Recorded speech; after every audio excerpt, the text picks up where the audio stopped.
Hello, everyone. Today I have the great pleasure of speaking with Brooke Ervin. She is a resident of Sooke and a longtime community philanthropist and someone who does very good work in her community. She has, over the last couple of years, if I'm not mistaken, she's cooked hundreds of meals for the Sooke community, and the community has responded so favorably and so well. And so this Christmas is no exception. Brooke will be making a couple of hundred meals, I understand, and she's going to tell us all about that and how she got started with that. So welcome to the show, Brooke. Thank you. I actually won that award. I actually just received an email last week for the philanthropy award. I'm not sure who gave it to me or who sent it. I think it was like through Coast Capital, but I did Wow. get like a plaque that showed that they sent me that. So I wasn't actually sure what it meant or why, but I was thankful to get something. Yeah, how do you feel about being recognized for all of the work that you do? It's nice. I definitely don't do it for praise or for attention or for any sort of for a pat on my back by any means. It came naturally um, for me. So I'll start, I guess, a little bit of my backstory was that in 2009, um, I was blessed with a beautiful little girl named Hannah Day. And shortly after birth, she was diagnosed with a cancer called rhabdomyosarcoma. Immediately, the community, not just of Sooke, but of Victoria and Vancouver and some parts of the world all came together to support us. They really showed us like what random acts of kindness are. They made sure we had a roof over our head and food in our bellies and toys for her to play with. Like everybody came together. It was a really blind side of just like what strangers could really do for somebody else. She battled that cancer for close to 3 years. And just when she was in the clear by a couple of days, she then relapsed with a new cancer called leukemia. So the cancer drug that was actually supposed to save her life, that she received in her first treatment, did cause a secondary cancer. Our family was, of course, put off. We did live years away from our own home. We were stuck in Vancouver for a good years of her treatment. Um, and again, the community just never let us go. When we would come home, they would line the streets. There'd be thousands and thousands of people that would have welcome home signs, and our vehicle was all done up in a wrap that said welcome home. And we would wave, like kind of like, she just felt so like famous. She loved it. We'd come home to all of these people just welcoming us home. And she had a really hard life. She was always happy and thriving. But in February, she did relapse again with another cancer in her brain. And then on Mother's Day, she did lose her life. It was very unexpected. She had been doing really well through all three cancers, but her little body just could not handle the treatment anymore. And she went into septic shock on Mother's Day, and she did lose her life. And when she lost her life, obviously our family is completely devastated and crushed and trying to figure out how to continue this life without her. But again, the community was here for us, and they delivered truckloads of food to our front door and toys for her sisters. And I mean, I wouldn't have been eating probably if it wasn't for them, but I didn't want this food to go bad. So we were completely grateful for it. And I feel like even though I know that nobody expected any of it back, I do feel like after she died, I didn't really have a purpose. I knew that what they did for me brought so much happiness and joy to us in such a difficult time that I started to cook.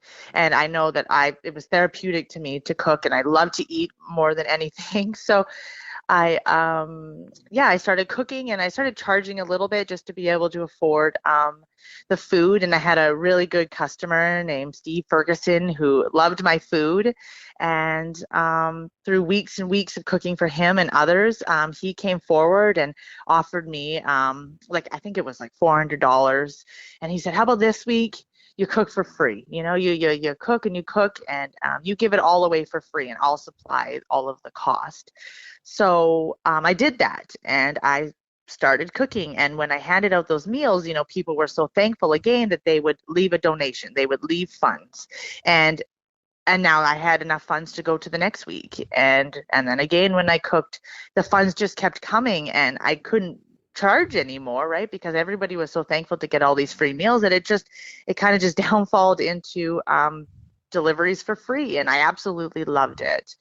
And and yeah, so now that's just what I've been known, and I've been delivering food to, people that are immune compromised or can't get to the grocery store or financially struggling or really just anybody that wanted a hot meal. But like I said, I did just make a move, and so I had to stop just the regular meals that I was doing. But I'm really excited to be able to continue for sure. Every holiday that I'm able, I will cook as many meals as I can and make sure that everybody has a full belly on, especially like Christmas. Wow. I'm so touched and beyond words listening to that. I didn't want to interject even to say yes or wow, just because it was I was glued to my chair here. So I have a few questions, and I'd Sure. like to know more. So what year did Hannah pass away? Was it She passed away on May 11th last year. So, 2019? yes. So you started. So what was sort of the first? When did you, I guess, come up with the idea that cooking was sort of something that you wanted to do, cooking meals, and was it sort of, was there like the first sort of holiday like shortly after? No, it was just like, the 9 years of living in the hospital. Right. We didn't eat right. We you couldn't eat right. You were eating takeout and Yeah. we were cooking eggs in microwaves and I wasn't very healthy, and I just got this idea that I needed to meal prep for myself. I needed to get back on track. I needed to live this life as best as I could. So I just was like, I'm gonna meal prep for myself. That was my main goal. But then I'm like, well, what if there's others that like are Hmm. like me and want to eat better but just like don't know how to do it? So I just advertised one day. I was just like, hey guys, I'm gonna make some meals for myself and who wants in? And I was just bombarded. Yeah. My Facebook just fluttered with people that really would love my help, that also felt the same, that they just couldn't get on track. And then, at one point it spread to the school, and I was feeding the kids at the school. That I was making lunches for kids at school. I Wow. was making meals for teachers and EAs, and I was really, you know, thankful that I never gave, the whole school 62 the shits one day. I Yeah. always said as a joke, I mean, I Yeah. always practice proper safety, but I'm like, geez, you could take down the whole school one day. But no, it worked out really, really well. And I mean, I honestly don't know what type of person that I would be without my daughter. I think that, she really showed us how to be thankful for the life that we have. And I don't know the person that I would be if it wasn't for her and if it wasn't for the community. So it's really, I thank them for it. They made me a better person. Like every day I try to pay it forward to somebody. Like if I'm in the drive through, I always pay for the person behind me. I have learned to ask what they are ordering first, after I got stuck with like a $26 bill once, but I start to just I try to hold the door for somebody. I'll like Yeah. yesterday, actually, I was at the dollar store and this kid was trying to buy something and he didn't have enough money. And I'm like, immediately was like, oh, I'll pay for it. Let me pay for it. And he's like, Right. no, no. And he wouldn't let me pay for it. And that actually Wow. like bothered me because I'm like, why wouldn't you let me pay for it? Like I struggle with that, like I'm sure he just felt bad, but that's just like my passion Yeah. is to do that for people now.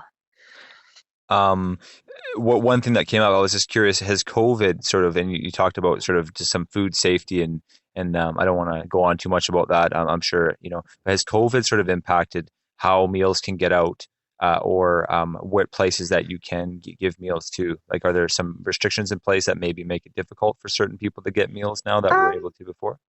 no, so I started during COVID. I started doing Okay. the meals for COVID because I knew that there was a lot of people that were afraid to leave their homes, Right.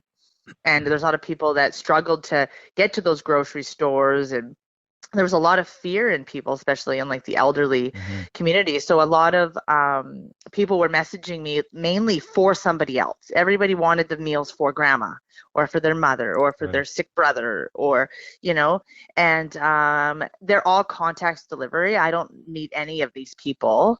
I get addresses and I package them in like meal prep containers that are wipeable, and they get in like bags that are wipeable, and I just get addresses and I leave at doorsteps and I knock on the door and I walk away. Wow. So I don't know any of these people that I'm delivering to, and I mainly started during COVID because it was just like I needed to help people in such a hard time, be able to get meals. And, a lot of people weren't visiting other people, even when there wasn't restrictions, so I felt really bad for the people that, you know, couldn't get to the grocery stores or were in fear to go to the grocery store. So there was a lot of people that I had regularly that every week I was bringing, 10 meals to, Wow. so that they didn't have to leave. They didn't have to go anywhere. But I never met really any of them. I mean, there's a couple of them I'd see in a window, Hmm. but it was all done in a contactless manner, in Right. a completely wipeable, sealed container. So it was totally safe. You mentioned donations. How do people donate? Um, Usually like through Facebook, like when I advertise like the meals and stuff, I mean that people do send email transfers to me. Sometimes people drop off food to help. Like I just had a lady yesterday that was like, "Can you use some baby carrots for your meals?" And I'm like, "Of course, I haven't even started, I haven't even Wow. grocery shopped yet except for the 7 turkeys I did pick up." So Wow. she dropped me off 11 pounds of baby carrots. Wow. Like that is super helpful. And this year, what I'd really like to do is I have a hard time, obviously, with my daughter not being here, but I feel like I still have to buy gifts. I can't leave her out on anything. Like I have a hard time. We can't do Santa photos, and I'm sorry I get emotional, but I can't do things as a family that I would normally do, because I feel bad. I know that she's not here, but I can't do them. So we did not do Santa photos, and we don't do family photos yet. And I still bought gifts. Right. I go to the store and I buy things that she would still really like. And I still filled her stocking because I filled all of our stockings. And I hope that on Christmas Day, that when I give away all of these meals, I can also give away the gifts. So I won't wrap them. And I've actually asked people in the community if anybody wants to help me with some gifts. I thought about like game cards, like Hmm. PlayStation or Xbox, or little toys, doesn't matter the age. And I'm going to put them in a pile, and on Christmas Day or Christmas Eve, even advertise what I was able to collect. And if anybody needs something extra under the tree for their kid, come and get it. I'll put it outside, I'll deliver it to you. Wow. Just I have to do that. I feel like by not buying her things, it just hurts me more. Yeah. So I would definitely have stocked up on some things for her, and I will fill her stocking, and then I'll hopefully offer it to a kid that really needs it. So, What were some of her favorite treats? well, she loved Terry's orange Oh chocolates. yeah. That was Yeah. like her favorite chocolate. She loved chocolate in general. She was still into little kid toys. Like she loved Legos, so I picked up Yeah. a few Legos. And yeah, she still, even though she was 9, she was still very little. She was very innocent. So she still played with Barbies, and she still played with Play-Doh, and she really liked Hatchimals and all the little girly things. So yesterday I picked up these little barking dogs to drive the parents nuts, but they walk and they bark and and she would have just loved them. So I picked up a few of those little things, and basic stuff for her stocking, obviously Yeah. toothbrush and toothpaste and things that I would have bought if she was here. So You mentioned that you have another child as well. yeah, so I have two children. I had three girls, so I had Hannah, Haley, and Harper.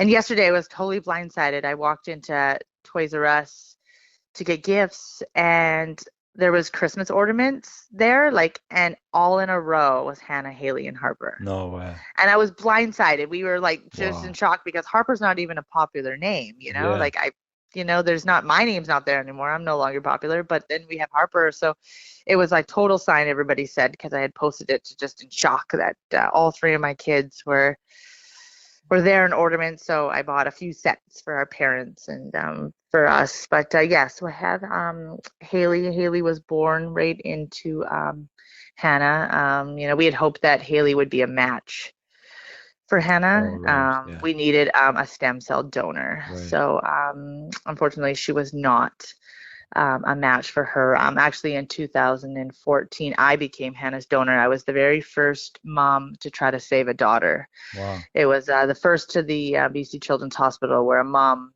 had a liter of stem cell. I had a liter of stem cells removed from my spine and injected into her. But unfortunately, if you know anything about stem cell donors, you have to have 100% match.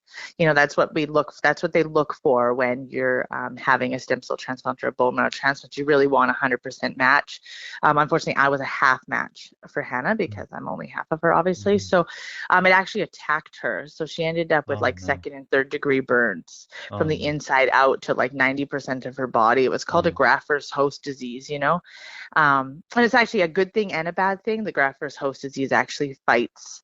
It's such a technology is just unbelievable. And it worked for the first year. We thought that it had worked. I felt a lot of pressure on my shoulders, obviously, that like it Yeah. was my body who was completely unhealthy during this 7 years of battling, stress and it worked for about a year, but then Mm-hmm. after she had relapsed. So, and then I had Harper.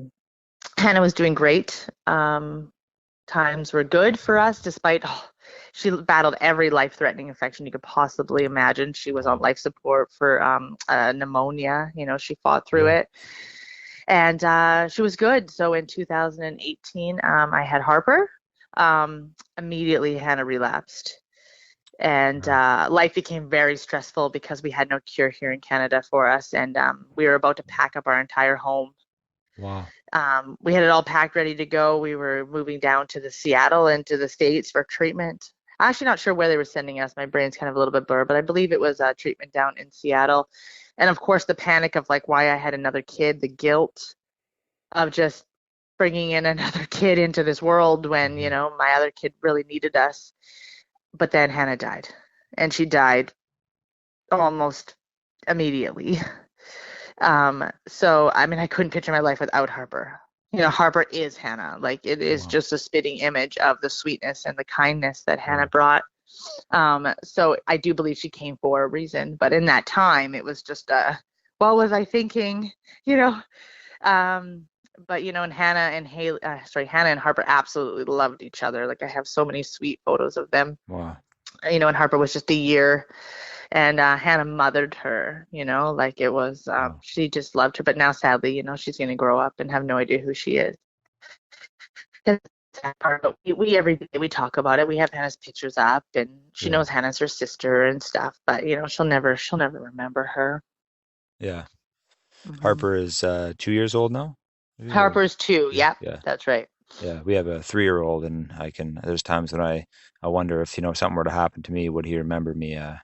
It's he's our oldest, and Yeah, it's so sad, yeah. and they're obsessed with you at that age. Yeah, Like they they're are. like you're their Yeah. everything, and to think Yeah. that still being so little, their brains forget. And Exactly. it kills me to think of that stuff too. Yeah, she'll be 3 in February, but yeah, she'll grow up and really have no idea who she was or any memories, but we'll keep her alive, of Yeah, course. absolutely. You mentioned that you have a couple of dogs as well, one of them being a therapy dog. Well, she was Yeah. supposed to be a therapy Oh, dog. We actually have 2 dogs. We named them T-Bone and Beef Rose. It's made more like a nickname for them, but as much as we love them, they aren't the smartest dogs in the world. So after 4 and 6 years, they have no idea their names. Okay, so we change them up every once in a while. They're spaghetti and meatballs one day, and they're. But yeah, we call them T-bone and beef roast, and beef roast, or sorry, T-bone. We actually found in a truck stop in Surrey. It was really sad.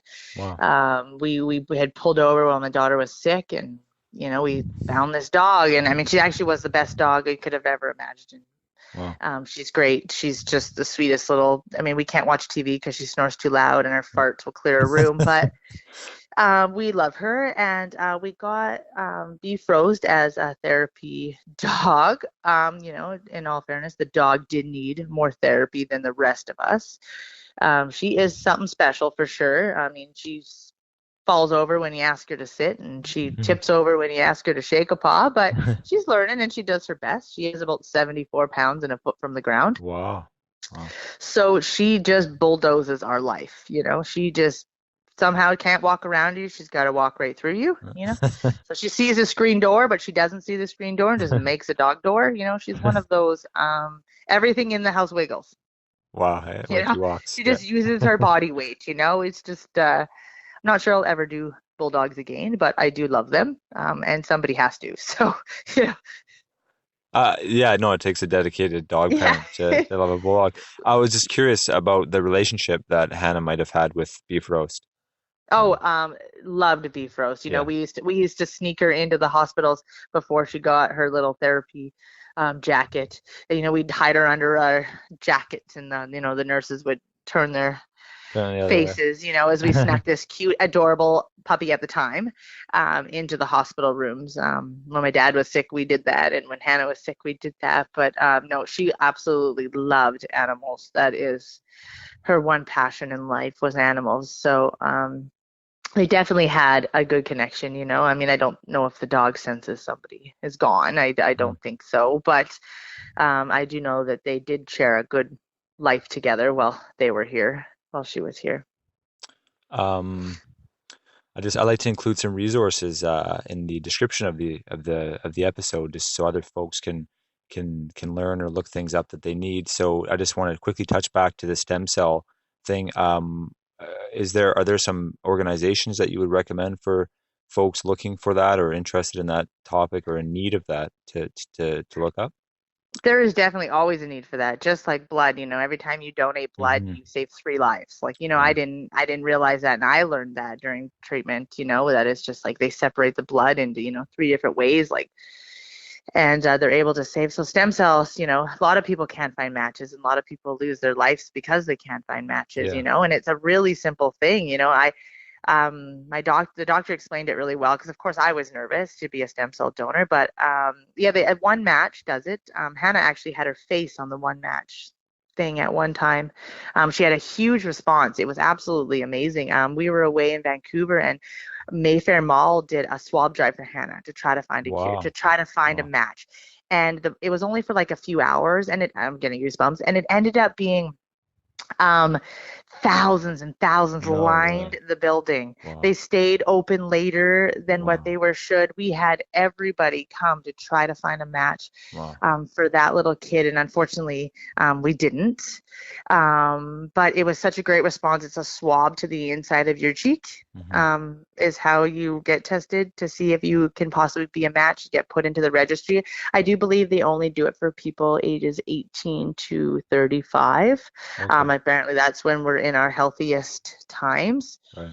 Um, and yeah, you can do it at one match. I'm not really sure where else they offer it. Sorry, is that a Um, website that someone one match dot that's right, org or something or onematch.com, I dot think it com? is. Okay. Yeah, or Very good. Googling just one match, it For will sure. come up, but it's definitely rewarding. And I know for me, like the doctor had said, the pain is kind of like falling on the ice.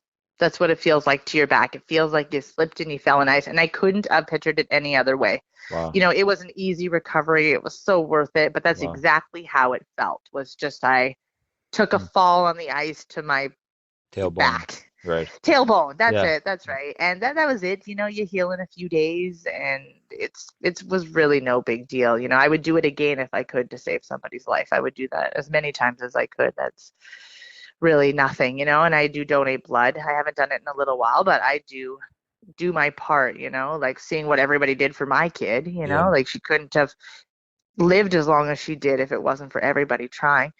One actually really good story that I had for the stem cell thing, I just think everything happens for a reason. It's just to show how the world works. And so we were away during the stem cell swab, so I didn't know who went, but I actually, a week later, I was at the corner of Blanchard and Hillside. and there was a panhandler there. And I rolled down the window and I gave him like $5 or something. I was alone in the car. I was a mess. My hair was up. And he says, I recognize you. And I'm like, okay, like, guy, he's a guy, I'm a girl. I'm like, yeah, okay. Yeah. I didn't really think too much of it, right? I was like, yeah, okay. And the light went green and I went to turn the corner and he yelled out, I wish your little girl all the best. I got tested for her. Wow. And I got this like chills. Like he did know who I was. He did recognize us. He Wow. did. And like we just paid it forward to each other without even knowing. Yeah. I randomly gave him money. I had no idea who he was. And for him to just be like, I wish you all the best. I was in line for her. Mm. Wow. It was just like, it Yeah. was just a shocking thing, just of really what people do for each other without even knowing they're doing it for each other. Absolutely. Like we just paid it forward to each other without even knowing ahead of time that we were going to do something like that. Like it was I talk about that all the time because it was just such a eye awakening that, anybody can get tested and anybody can do that, so Uh, it was very sweet. yeah, no, that's and sorry, this was 20, like what year would this have been on? I think it was 2014. Okay. We were looking for a donor for her, and I have no complications from being a donor. Like there was no signs that I Yeah. even have. I don't even have a scar, Wow. So I believe in 2014 she had yeah, Hannah battled every infection that Wow. could have come from treatment. She was just such a trooper, she died at like 29 pounds. Like the poor kid couldn't even Wow. eat, like the treatment just and in life, like I'm pretty young. I'd like to say that I'm in my, early 30s. I just want to live to a time where drugs are safe. I, Yeah. I just, I can't figure out, like right now, like my antidepressants, the side effect is killing myself, like, and I'm Wow. like, why isn't it like diarrhea or Yeah. a headache? I Yeah. just can't, like her treatment, the side effect was cancer. Yeah, And she that's got it. It crazy. was less than 2% chance of happening. Like I just can't my brain can't understand why drugs can just are so bad for you, and that poor kid, like if there was a list of side effects from a drug that she was about to get, she got it. Wow. She lost the ability to see at one Oh, point. She went geez. blind. She lost the ability to walk because of it. Like she just Yeah. and she fought it though, and she battled it, and she just survived. And actually, a crazy story was I almost lost Harper too. So we were over in Vancouver and Hannah had relapsed with brain cancer. So we were living in the dark. She couldn't have lights on. We couldn't talk. It was so painful for Wow. her. And we had the lights off and we'd sit there in quiet. And it was hard. It was painful. It was sad, especially having a baby at the time and her other sister. It wasn't a life for them. So one day, before I knew Hannah was going to die, or before Hannah was on life support, I'm like, let's go to the swimming pool. And I took Haley and Harper to the swimming pool. And we were in the hot tub and we were in the pool. And out of nowhere, Harper went into cardiac arrest. Oh my gosh. She went lifeless. She stopped breathing. She went purple. I was screaming at the top of my lungs. The whole pool was like offering CPR and trying to get this little kid's heart to restart. And I'm just in loss, right? I have Wow. one kid in the hospital battling. I now have this kid lifeless in front of me. And 911 was called, and of course, it felt like forever. Yeah. But they did respond really, really fast. And I remember the paramedic at the time being like, well, we'll rush her to the Richmond hospital because that's where we were close to. And I'm like, no, can we please go to Children's? And he's like, why? And I'm like, I already have a kid, you know, Jeez. Yeah. at the hospital battling cancer. And he's just like, you could just see the sadness and the heart Yeah. drop Wow. from all these paramedics and fire crew and everybody that responded, to just like feeling so awful. Yeah. And, they rushed Harper into Children's Hospital where she was on life support. And Wow. we didn't know why. And we never got those answers. She Really? recovered. Wow. She recovered. Her heart started again, but she did go a long time without oxygen, but it didn't seem to affect her this day. And we don't know why. They don't know if she No was way. sick. I didn't Wow. know she was sick if she was. There was absolutely no symptoms of her being sick, or I would have never taken her there. But was it the temperature change from the hot tub to the cold pool? Was it Yeah. she had a fever and I didn't know? Right. Nobody knows what happened to Harper. Jeez. But Harper recovered, and then Hannah didn't. So at one point they were like on life support together. That is, And and yeah, wow. No, and I'm just like, why, and I question like what I did in my past and my past life. And I feel like I'm a good person, and I just feel like so many bad things happen to such good people. It seems like the good people are the ones that just are put through so much. And I honestly couldn't go through anything more in my short life. I feel like I've in my early 30s, um, have gone through, you know, yeah, more things than the worst thing, in life that yeah, anybody could ever ask for. So it makes me terrified of the future, but I'm having a hard time living life normally, right? Like yeah, my daughter's like, I'm gonna walk home from the bus, and I'm like, that's never gonna happen. yeah, Like I sleep with my kids and I'm at their door every night because I'm like, someone could break in and steal them. yeah. And I'm finding it hard to live in a world where I don't fear something else happening to my children. Like I never Mhm. thought life would be so hard. And knowing, if I was when I was young and before I had kids, like I wouldn't have had them. As sad Yeah, as that is, like I love them too much to yeah, have brought them into this life.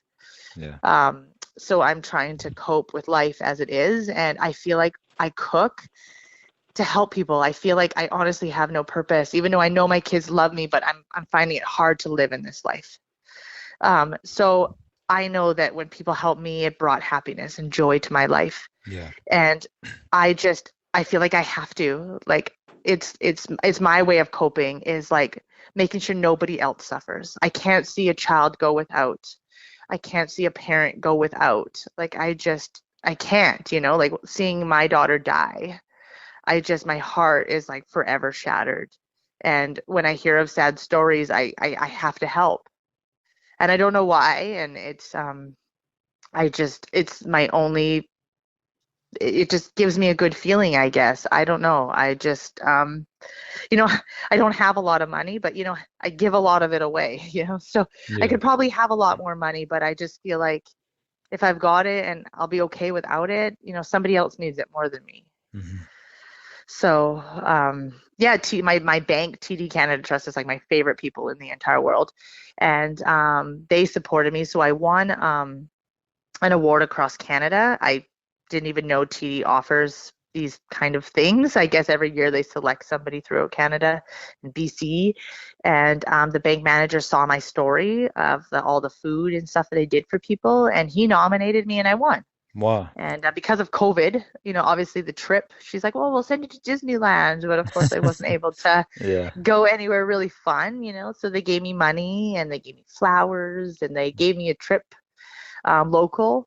Wow. And they're just like, I just did all this Christmas baking, and I don't eat sugar just because I don't like it. But so I did all this Christmas baking and I brought it all to TD Canada Trust the other Wow. day just Wow.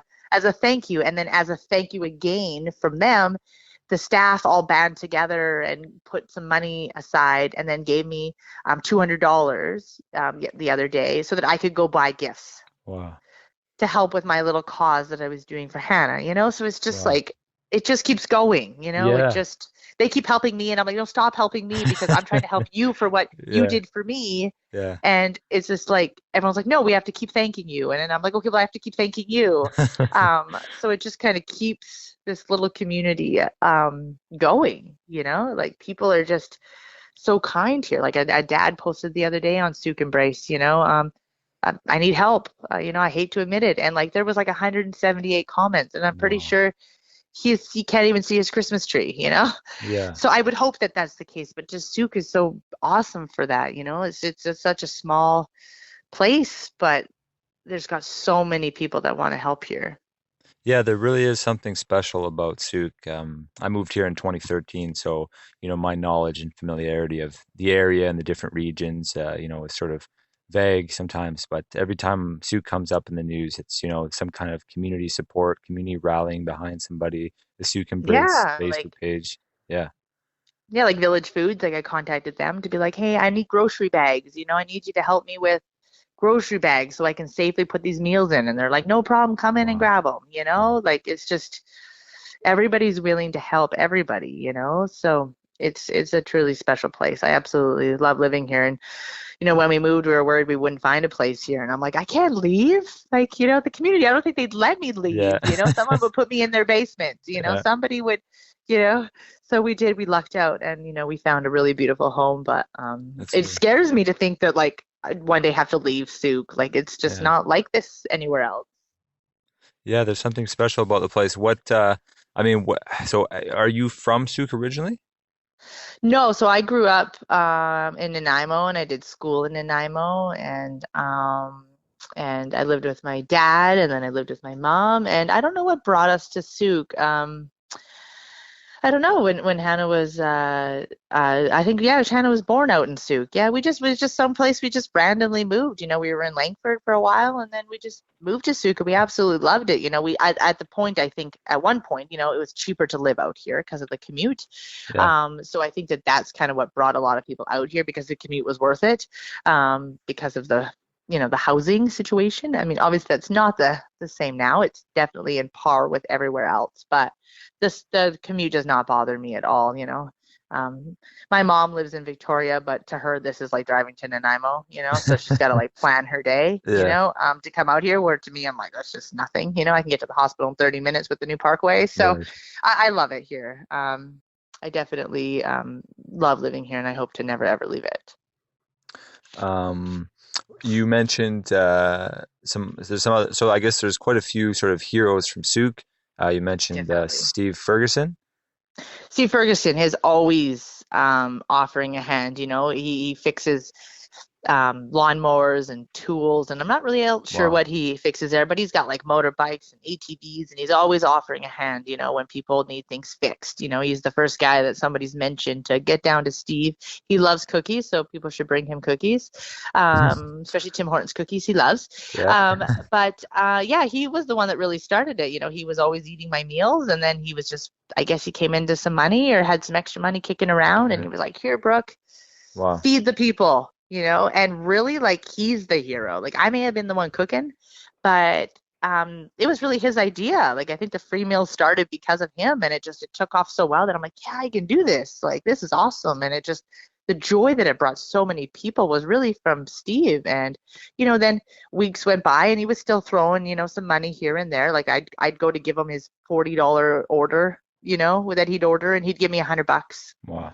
to keep it going, Yeah. So I do know that he just donated $5,000 the other day I read on Facebook to, I think it was $2,500 to the Sooke Society, the shelter, as well as Right. $2,500 to the food bank. Wow. So he does a lot in that aspect as donates to help, multiple families just at that. But yeah, he definitely is I would say a Sooke hero. Everybody knows him. Nobody has anything bad to say, I don't think. So he is definitely one of those great heroes of Sooke, I think. Yeah, and no, it sounds like there's so many out there, and like like I said, every time I end up on Facebook, something on the Souk Embrace page catches my eye, and just there's some local hero doing some other fundraiser, and it's just like, oh, well, what is in the water in Souk? These guys Yeah, are that's awesome right, out there. So, definitely something in the water. um, yeah, one thing that really touched me as you were talking at the very beginning was how they lined the roadway when you were returning from the hospital or returning from Vancouver with Hannah. Um, yeah, I don't know, in this world of sort of, we get caught up in our day-to-day lives and sort of the little negative things that might come up, on the road or at the store or, with COVID, and sort of to hear these stories and that there's such an overwhelmingly positive response in such dark times, in these Oh my gosh, instances, it's, there's it's really nice. well, our story, like I don't know why we were so special and why we were so, I guess, popular, because there's a lot of people that battle and there's a lot of people that have need attention. Like our story, like I look back at it now that Hannah's not here and I'm just like, it was so incredible. So from the very beginning, like the lining of the streets, like we had a real estate agent in Victoria want to donate us some money. And I was at Children's this time, and they wanted me to be here for the check presentation. They picked me up at BC Children's Hospital by plane, Wow. and they flew me to Victoria. Like I only had a few hours, and they picked me up by plane, and they brought me to the airport, or so they brought me to downtown Victoria, the inner harbor there, and like I get out and it's like media central. Like of course everybody on the plane's like, who the heck is that girl I was riding with? Like they were all like, and it was just like I was fluttered with like photography and media, and I'm like, we were not celebrities, we were just people. We didn't ask for any of this. We didn't go to the news, we didn't tell we told our story after somebody was like, please help this family. Yeah. Then I had a police, the brigade, is that what I meant? I had like Wow. 10 police cars. I was in like an Wow. escort vehicle, just like as if like we were the queen, Wow. like it was, they had motorcycles and cop cars, and I rode in one of those little fancy vehicles, and they drove me to the bank, Wow. and where I was presented a check, and then they took me back and I flew back, and there was so many stories like that. Like it was just, we were treated like just people just loved us, like it was my poor little kid, like it was so sad, and she definitely didn't have a shortage of like toys and stuff. She was very, she was definitely very happy, Yeah. like we were able to provide her with everything that to make her happy because of the community though. Like we had nothing. Like we were eating hospital food, when Yeah. we didn't have a rainy day fund. Like we were in our early 20s, um or sorry, yeah, mid 20s. And we had nothing. We didn't have a rainy day fund. We didn't Yeah. plan for anything like this. Like I didn't even know what cancer was. Like I had Yeah. nobody. Like my family, like my great grandma lived to 100, like Wow. we didn't, she was the first one in our family to get sick. Wow. So we had nothing, and a little GoFundMe turned into a big GoFundMe. It spread like I think she went like global national, Wow. like we had every media station covering her story. And especially when she developed cancer due to treatment, it Yeah. was just like the poor child, our poor family, our poor life. And I'm really struggling with her sister right now, who is just turned 9, because she grew up kind of always being second. Yeah. She grew up, everybody was sending Hannah everything. Right. Hannah would get iPads and games and toys, and Haley would get nothing. Right. So we as parents always had to explain why, she got all these things and she didn't, and we try our best to buy Haley the things to match up to the stuff that people were sending for Hannah, but she kind of she's having a hard time in life right now, Yeah. like she now to Harper, now she feels second again, we try not to make it like that, but Yeah. she always kind of grew up second in life, Yeah. so not to bring up sadness in here, but Haley, before Hannah died, she was bullied for being sick and having cancer, Jeez. and I won't mention names, but a kid booted her really badly in the back. And my kid was like such a gentle, like innocent, sweet, Yeah. loving, like she wouldn't hurt a soul, and he booted her so bad that it crippled her. What? And I'm pretty sure she died with his bruises, but then Oh. Haley is now being bullied for the death of her sister This is at school? at school.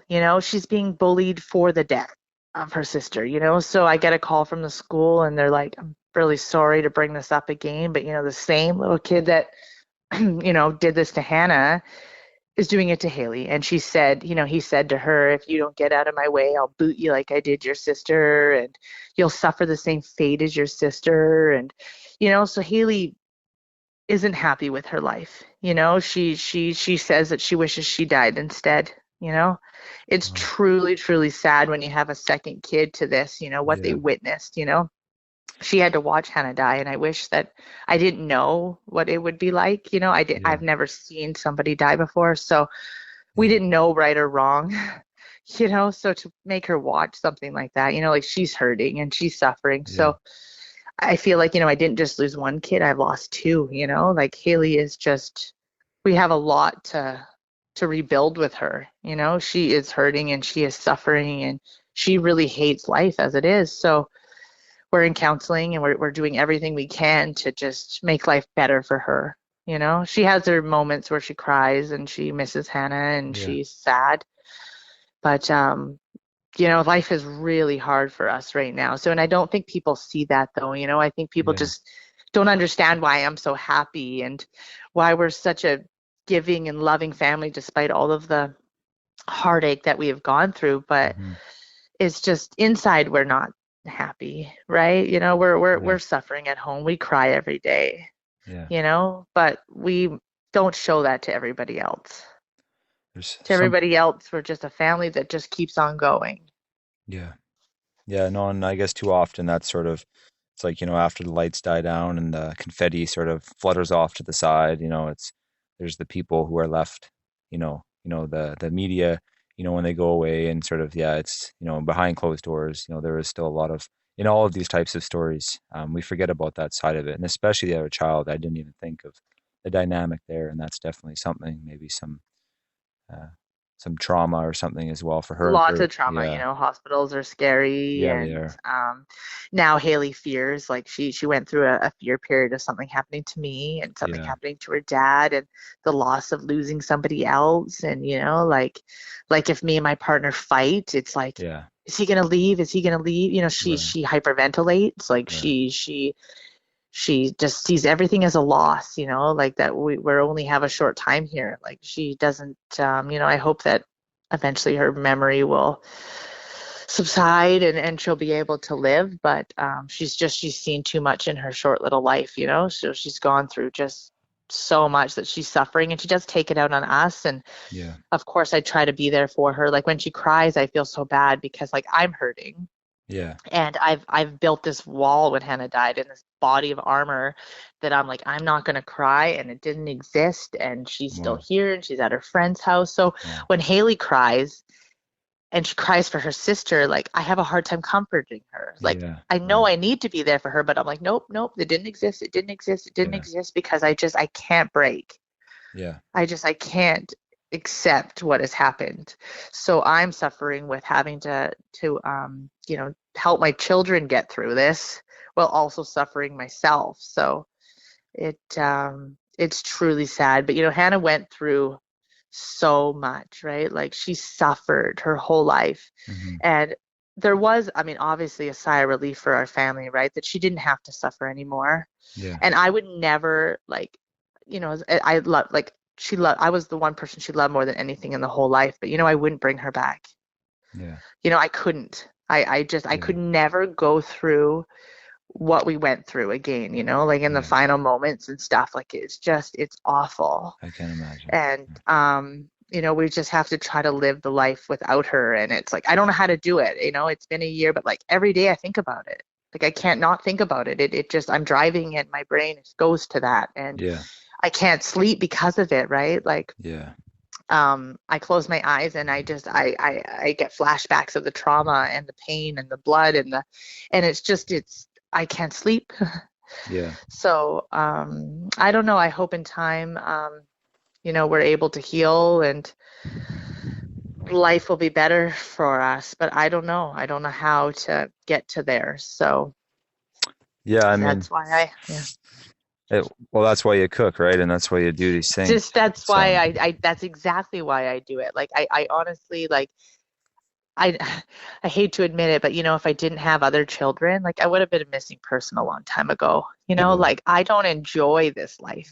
Yeah. I don't, you know, and it's not just my family and the trauma that I've gone through, is I worry about everybody's family now. Yeah. And my family keeps like, Brooke, you just got to worry about your family and your kids and but I can't. Like so when like Hmm. my little kid smiles at me, Hmm. I don't look at it as cute. I get this gut-wrenching pain in my stomach that like all those people that hurt their kids. Wow. You know, like my dog, you know, like I'm like all the people that hurt their dog. Like I chased a guy the other day, like because I saw him yank his dog on a leash in a really aggressive way, and my brain's like, oh my God, he's abusing his dog. I need to go rescue the dog. And Yeah. I like followed him to his house and I called somebody to go to his house. And, Wow. you know, like I can't live. Yeah. Like I worry of something happening to my kids. I worry about all the people that harm their kids and are so lucky to have children. Yeah.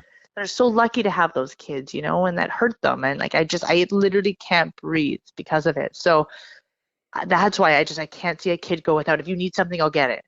Does your Yeah. kid need something? I'll be there. Like a lady posted the other day that she accidentally bought the wrong diapers for her kid and her kid was in pain. She didn't ask for help. Hmm. She had just posted that her kid was in the wrong size diapers and she was hurting. And I'm like, oh my God, my brain was like, what's your address? I'll be right there. I'll Yeah. go get diapers.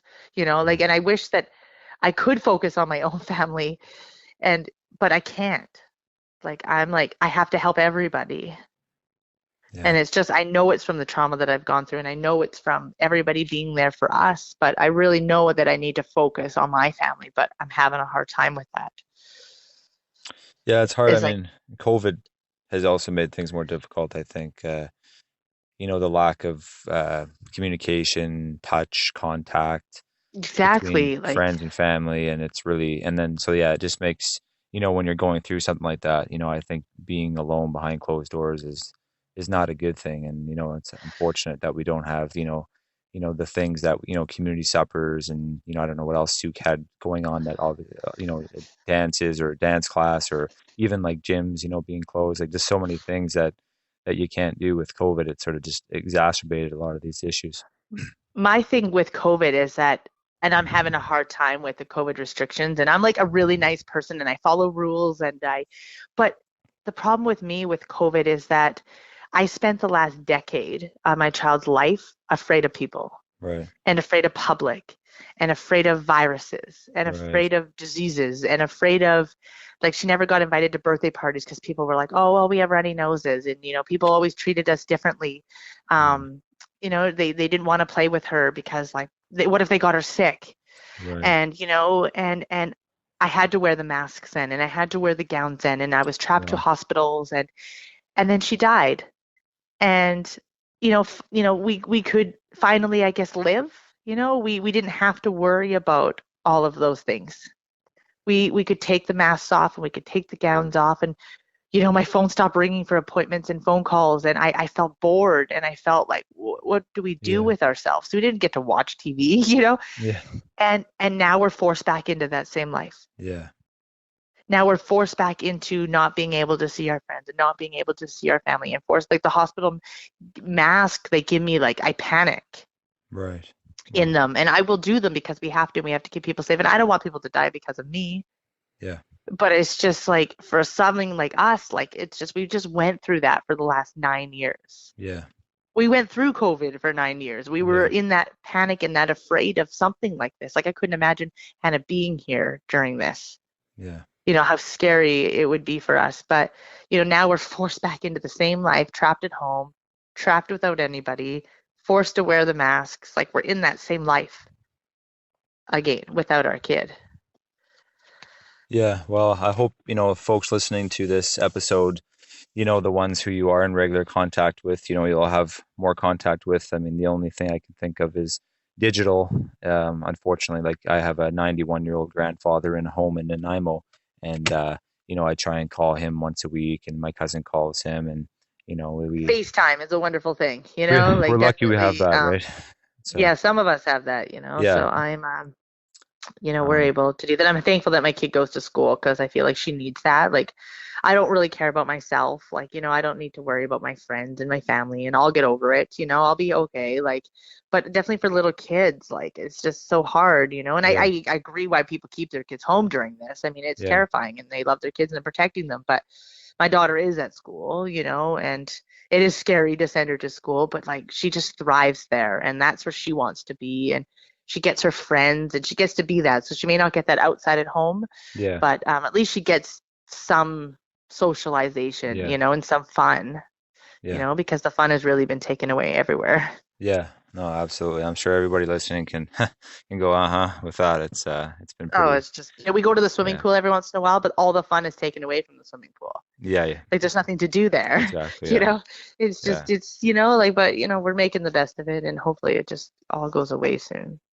Yeah, I really like to be a positive person. I have my own experience sort of with the healthcare system and healthcare. I was diagnosed with type 1 diabetes when I was 11 years old, and so I've lived with that ever since. And so positivity and just kind of keep on pushing forward. And, and I find, yeah, I've always found a lot of peace in therapy and helping other people, and It talking just with makes you a people. new person. Like it It just really does. changes you. When somebody does something kind for you, it's like it just makes you feel so good, you know? And I don't know. I will probably spend the rest of my life doing that. I totally feel like a new person. I don't know the person I would be today without my kid and this life that had happened. Like, I don't know. Like, I definitely don't think I would be this person, you know? So I feel like it was the community that made me this person, you know, by Yeah. them first showing me what kindness is, random acts of kindness, right? I didn't know these people. I Hmm. still don't know these people, you know? Yeah. So Wow. I have made great friends from it. You know, I've definitely made people that I consider family during all of this. But it was them. It really wasn't me that started it. It was them showing random acts of kindness that really open your eyes to how you can be positive to somebody else. Absolutely. And the ripple effect of that is The just ripple effect, it just astonishing. doesn't stop. There was Yeah. did you hear about, there was a story somewhere in the States, it was at a Tim Hortons, and it was like a pay it forward line. It went like 1,000 vehicles or something like that. It was just, Oh wow. yeah. I always hope for that when I help the person because I always see the person behind me like go to like give them the money and Yeah. I like watch as they're like, no, she already paid for it, Yeah. you know, and then you hope that he's just like, oh well, here Oh, you go, pay for those, you yeah. know, and that's pretty cool. 1,000. I like that. That's pretty awesome. And they were talking about on the radio, and they said, "Oh, who was the 1,000 and whatever guy who didn't keep it going? Oh yeah, Who you was got me that that guy?" one, Nick. Yeah. So yeah, It was, but, that's exactly it, you know.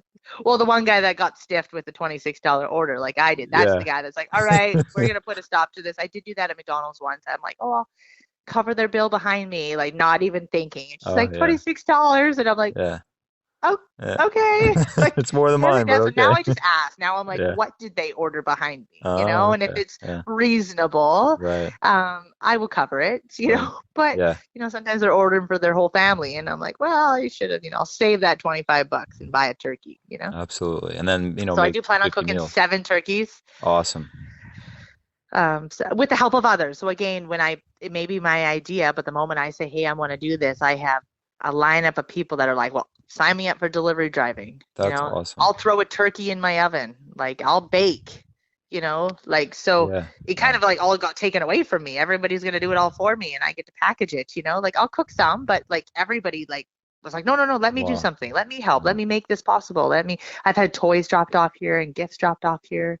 And we could never have enough of those. So I'm trying to collect like gift cards. And then at Christmas time, I'll just post them and come and get them.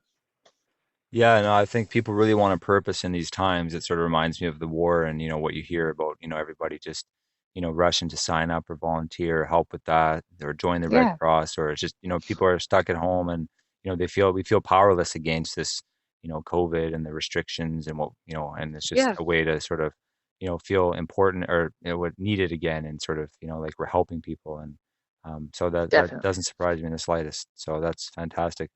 So on the note of, and well, first I wanted to say I'm excited to see what you do in the years to come. I mean, as you said, you still got, you're still very young, relatively speaking, and you got lots of years in Sooke, and I mean, imagine 10 years from now, what you're, I mean, just the positive influence you can have in your community with, Everyone someone, says I yeah, need a food truck. So yeah, maybe, just maybe, it'll be like a 10-year goal, and maybe I'll open up a fantastic. little food truck. But see, my problem is that I would go under because I just give everything away.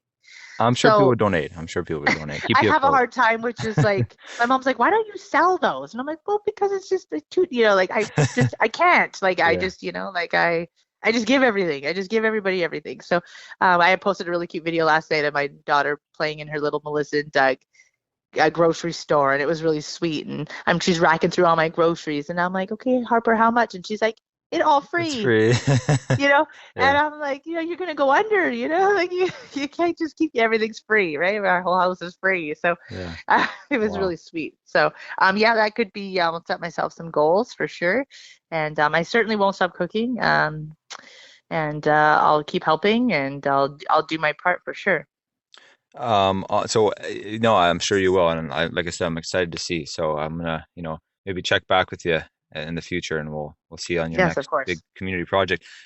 One, I guess, nice closing point for me. And did you have anything else that you want to add or Well, to? I guess if anybody out there, it doesn't really have to be a Sooke residence. Like if you're in Victoria at all and you're not having turkey dinner, you're not having Christmas with your family, and you don't want to make a bird for yourself, like reach out to me if you want to offer some sort of gift or help, I guess, in any way um, to my distributor of the food, whether it's like a toy or a gift or you want to bake for me. We can never have enough baking. It doesn't matter how many baking we have, people will eat it. People can reach out to me. My email is Sooke Strong, just the way it sounds, Sooke Strong at hotmail.com. So I'm happy to deliver you turkey dinners wherever you are. I know I do have some staff at the hospital I will be feeding that contacted me that are missing out being with their families on Christmas Day so that they can be at the hospital. So we will be in town, and if you need dinner, I'll bring it to you. Awesome, thank you. So I will include all those links.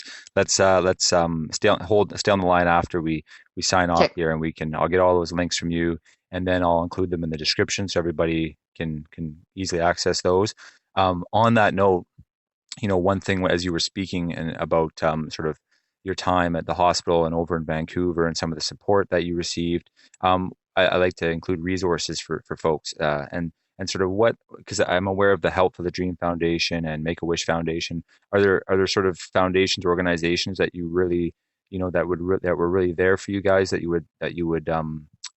I could include in the description as well? Some links. definitely, Yeah. yes. Actually, one of our, for us as a family, we tried to, even though we seem like we're not private people because we're like super out there, we actually never used Ronald McDonald House or Right.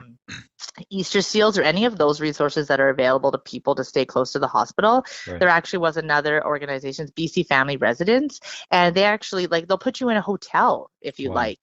And we stayed at the same hotel, Richmond Accent Inn, for 9 years, No way. and Wow. that we just like to be by ourselves. Yeah. We just they had a hot tub, and I love that place. And actually, after Hannah passed away, they offered us to continue to stay there. Wow.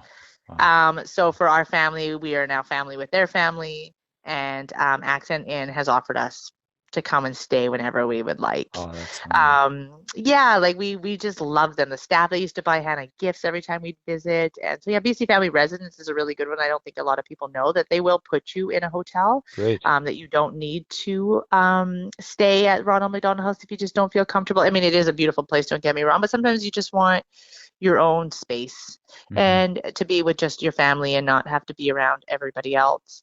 So Hmm. BC Family Residence is a good one. I do know that there are social workers inside the hospital that can help with food. They can give you gift cards and gas cards. We received all of those things.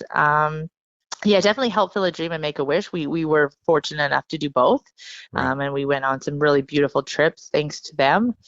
You can always donate to those places too. They do it at like no cost for everybody. So, but yeah, definitely BC Family Residence would be one more that I just love. They were always there when we needed a hotel and we needed a place, and when we had to come over for appointments. There are the travel passes for the ferries as well. So BC Ferries does offer. Um, uh, Slips or like these pink piece of papers, and it helps you get to and from Vancouver without having to pay. That's fantastic. And that, we use those for 9 years, forever. Wow. Yeah. BC Fairs even at one point gave us some vouchers to use for the food. So Geez. definitely there are options if your child is sick and you need help over there. It shouldn't come out of your pocket because it isn't your fault. So you can get on the ferries for free. You can get accommodations for free, and the hospital should be able to help with gift cards and things, to buy groceries. So Wow. That's great. Thank you. I'll yeah, include all of that info. So, because I know, yeah, there are still many, obviously, families dealing with this exact same type of situation. definitely. So, Yeah. yeah. Okay. Well, Brooke, sincere, big thank you. Thank And, you. Merry Christmas, Happy Holidays. And, Yes. yeah, we will just stay on the line and we'll just No sign problem. off there. So, Okay. once again, everyone, Brooke Ervin, Sooke resident, Sooke Strong, and you'll have all her links and everything that we discussed in this conversation will be available in the description at the bottom of this episode. And I'll just get a final word from Brooke. Brooke, did you want to say bye-bye? And Yes, thanks for listening. Thanks for hearing my story. One of many, I'm sure, heartbreaking, sad, positive stories out there, but I really appreciate everybody taking the time to listen to my story. thank you for your time. Thank you.